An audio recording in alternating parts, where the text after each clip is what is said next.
Hello అండి, welcome back to another short video. ఈ వీడియోలో వచ్చేసి మరొక రబ్బర్ బ్యాండింగ్ని అయితే మీకు వేకింగ్ చేసి చూపించేస్తున్నాను. దీనికోసం నేను ట్రయాంగిల్ షేప్ని అయితే తీసుకున్నాను.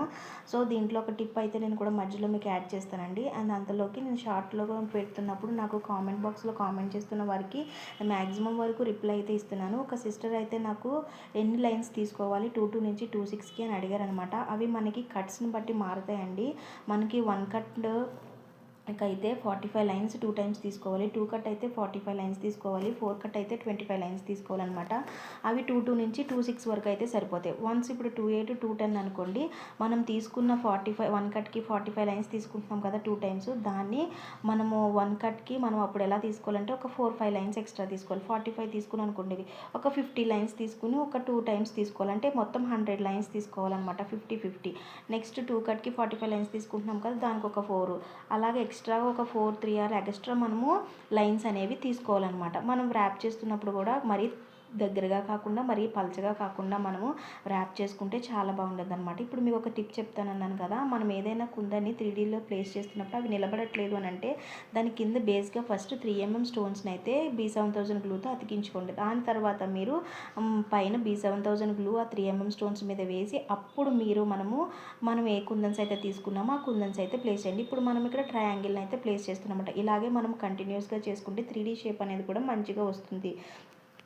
అండ్ వన్ మోర్ కామెంట్ ఏంటంటే ప్రైస్ ఎలా డిసైడ్ చేసుకోవాలని అడుగుతున్నారండి. నేను తీసుకున్న మెటీరియల్కి నాకు కాస్ట్ ఎంత పడింది, ఇప్పుడు నేను ఒక బ్యాంగిల్ చేస్తున్నానంటే ఆ బ్యాంగిల్కి రేట్ ఎంత పడింది, ఆ బ్యాంగిల్కి నేను యూజ్ చేస్తున్న మెటీరియల్ ఎంత కాస్ట్ పడింది, అండ్ నా వర్క్ అండ్ నా ఎఫర్ట్స్ అండ్ టైం ఉంటుంది కదా, వాటికి కూడా నేను ప్రైస్ అనేది డిసైడ్ చేసుకుని దాని తర్వాత ఫైనల్గా మార్జిన్ అయితే సెట్ చేసుకుంటానండి. అలా సెట్ చేసుకుని ప్రైస్ అనేది డిసైడ్ చేస్తానన్నమాట. సో ఫైనల్గా ఇలాగైతే మొత్తం 3D షేప్ చేసి ఫైనల్గా స్టార్ కుందని అయితే ప్లేస్ చేశాను. ఆ ప్లేస్లో మీరు క్లిప్ స్టోన్ కూడా పెట్టుకోవచ్చు అనమాట. ఇప్పుడు మనకి ట్రయాంగిల్ షేప్లో మధ్యలో గ్యాప్స్ వచ్చినాయి కదా, ఈ గ్యాప్స్ అనేవి మనము జర్కన్ స్టోన్తో ఫిల్అప్ చేసుకోవాలి. దీంట్లో నేను వైట్ కలర్ జర్కన్ స్టోన్స్ అయితే యూజ్ చేశాను అనమాట. నేను చేసిన ఈ మేకింగ్ వీడియో మీకు ఎలా అనిపించిందో కామెంట్ బాక్స్లో కామెంట్ చేయండి. అండ్ వన్ మోర్ థింగ్, నన్ను అడిగిన డౌట్స్ అయితే క్లారిఫై చేశాను అనుకుంటున్నాను. ఇంకా ఏమైనా డౌట్స్ ఉంటే కామెంట్ బాక్స్లో కామెంట్ చేయండి. నేను కామెంట్లో రిప్లై ఇచ్చేలా ఉంటే కామెంట్లో క్లారిఫై అవుతుందంటే కామెంట్లో చెప్తాను. లేదంటే నెక్స్ట్ వీడియో చేసినప్పుడు ఆ నెక్స్ట్ వీడియోలో మీకు అనేది చెప్తానమాట. థ్యాంక్ యూ సో మచ్ అండి. ఇంతవరకు సబ్స్క్రైబ్ చేసుకున్న ప్రతి ఒక్కరికి thank you so much. 50 cross చేసి నియర్ టు 100 సబ్స్క్రైబర్స్కి దగ్గరలో ఉన్నానమాట.